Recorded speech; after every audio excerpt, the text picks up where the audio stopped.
want to tell you something that honestly I'm not proud of.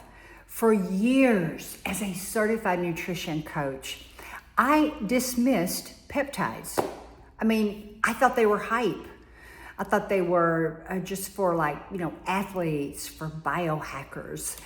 I actually thought that they were not for someone like me.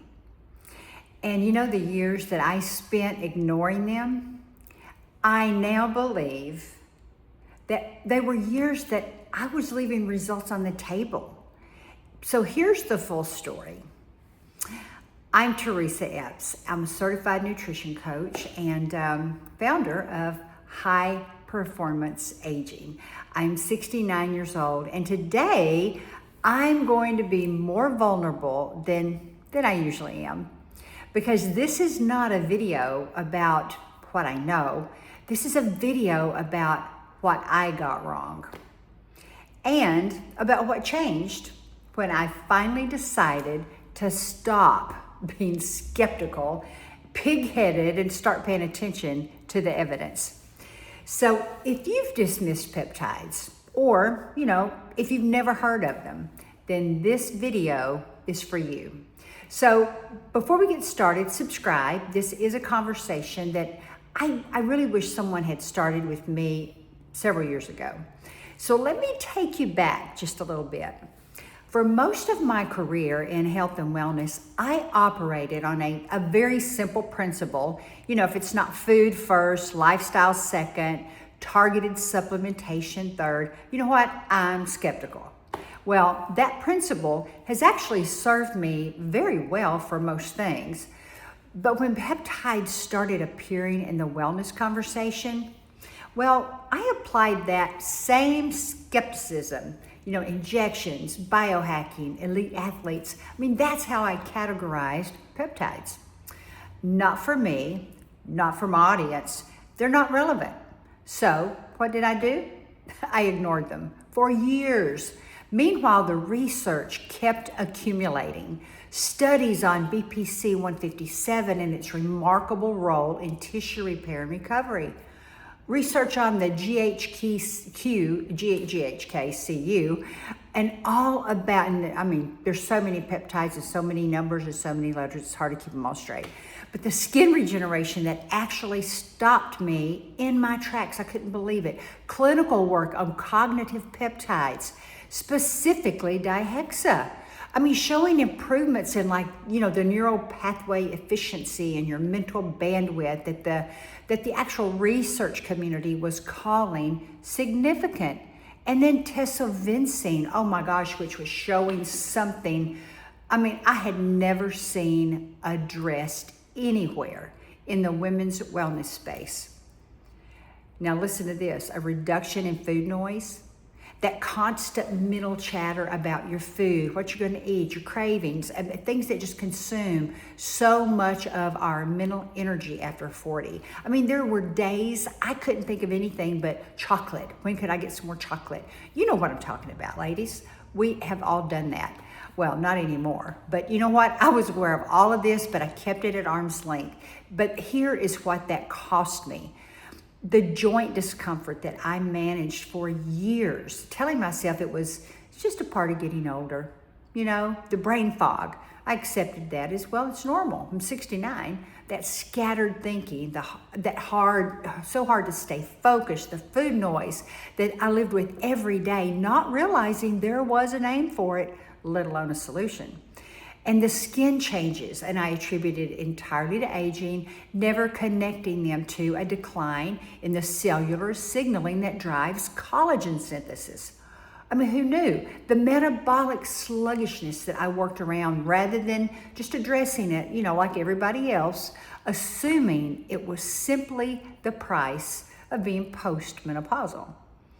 Well, none of these are dramatic health crises, right? But they are the accumulated cost of leaving a tool in the toolbox, because I had decided without adequate research and investigation that it was not for me.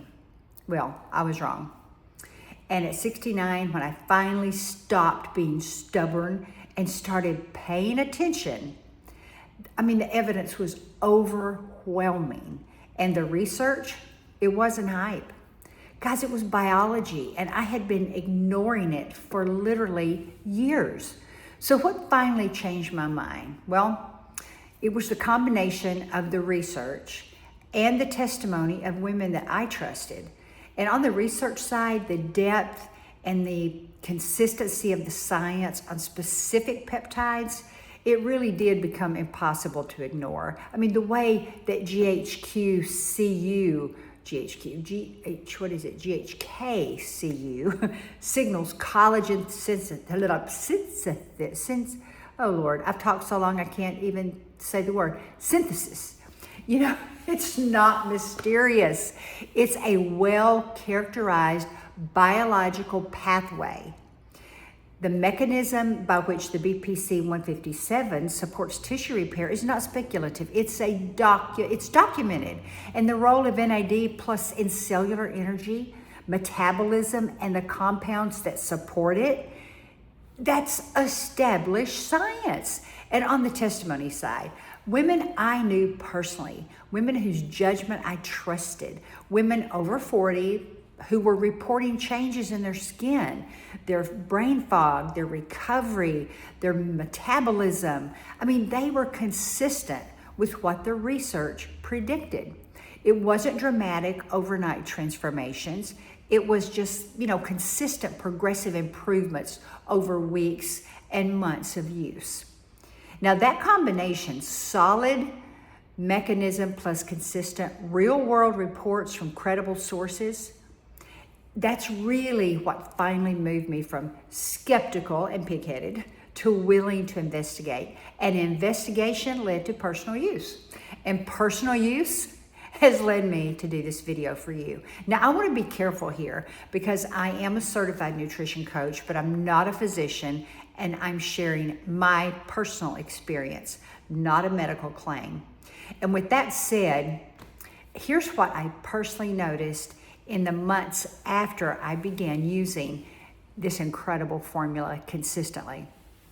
On the brain fog, I'd say within the first 2 to 3 weeks, a huge reduction in what I can really only describe as mental static, thoughts feeling more organized, less of that scattered feeling where you start something and then you find yourself over here doing 3 other things before I could finish the first one.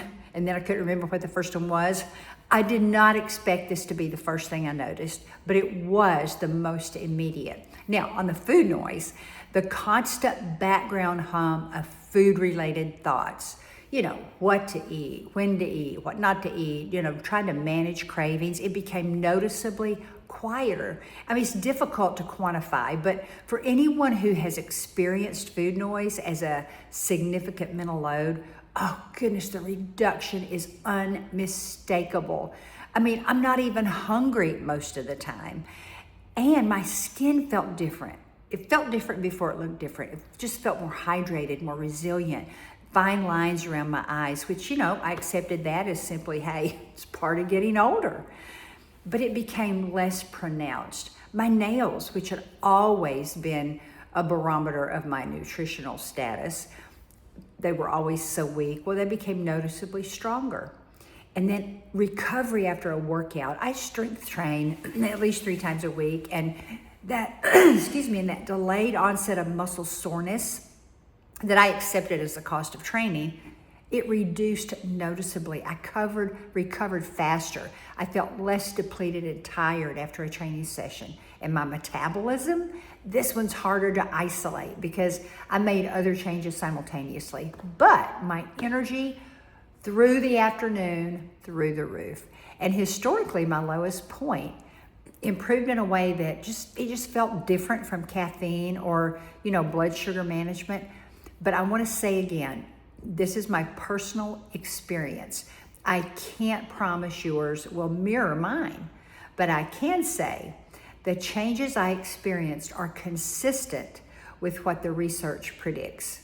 And at 69, that consistency, that matters to me. So let me walk you through exactly what I use and why. I use an Elevate peptide stack. It's Dihexa for the neural efficiency, Tesofensine for the food noise reduction, BPC 157 for repair and resilience. And I take this first thing in the morning, and the difference in focus, I get so much done in the morning. Everything's clear. That was immediately noticeable, always is. And it's third-party lab tested, backed by a 30-day satisfaction guarantee. Everything I use is linked below. I recommend cycling 2 months on, 1 month off of the peptides for long-term responsiveness. It's really important. Now, here's what I want you to take from my story. I'm a certified nutrition coach with literally years of experience in the health and wellness space. And I was skeptical of peptides, and I was wrong to be. Not because skepticism is bad. Skepticism is healthy. I mean, it really has protected me from a lot of bad products over the years. But skepticism has to be responsive to evidence. And the evidence on peptides, particularly for women over 40, it's substantial, it's consistent, and it's growing. The years I ignored it, can't get it back. But the years ahead, I'm facing with the best tools I have ever had. So if this video helped you, please hit the like button and share it with just one woman who needs to hear this. Subscribe for real education every single week. Everything I use is linked below. This is high performance aging. You're not just getting older. You're just not optimized yet. Until next week, thanks for watching.